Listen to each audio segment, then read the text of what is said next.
Fitton-Brown joins us now. He is a senior fellow at the Foundation for Defense of Democracies. Edmund, welcome. So how significant is this move to recognize a Palestinian state?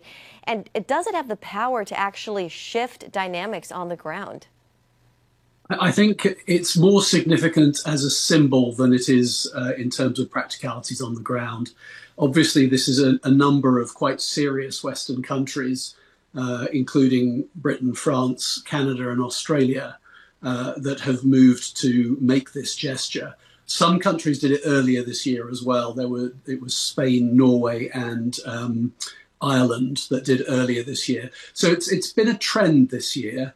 But it won't actually change anything in practical terms. There is no Palestinian state to be recognized. You have in Gaza a war, and in the West Bank you have a corrupt and ineffective Palestinian authority.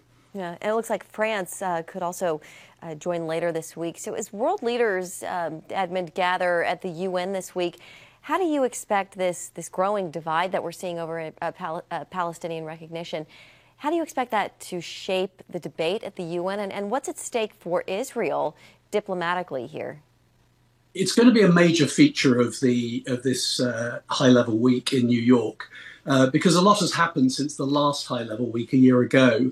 If you think about it, there's been a series of conflicts in the Middle East, a change of administration in Syria, a war that Israel and the United States successfully carried out in June against Iran, and of course the continuing hostilities in Gaza. So I think we're going to find that a lot of people are going to have a lot to say about these issues in New York.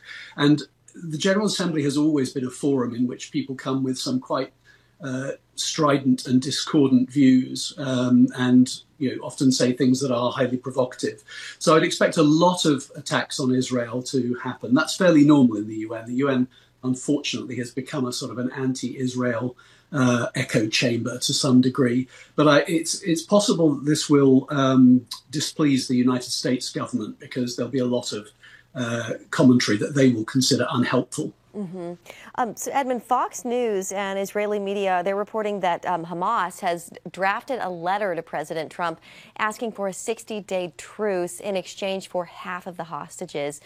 How do you see this request, Edmund? Does it signal Hamas's growing desperation, or do you think it's a calculated move for the terrorist group to gain some political legitimacy?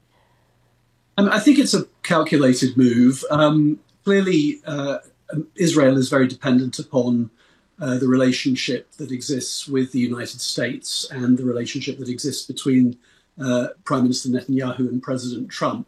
And so Hamas will be looking at the situation and saying, is there some way we can drive a wedge here? Can we try to look reasonable in such a way that the Israelis are exposed as being the ones who don't want peace?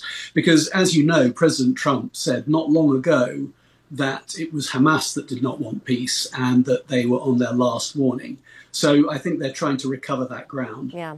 All right, Edmund Fitton-Brown with the Foundation for Defense of Democracies. Edmund, thank you.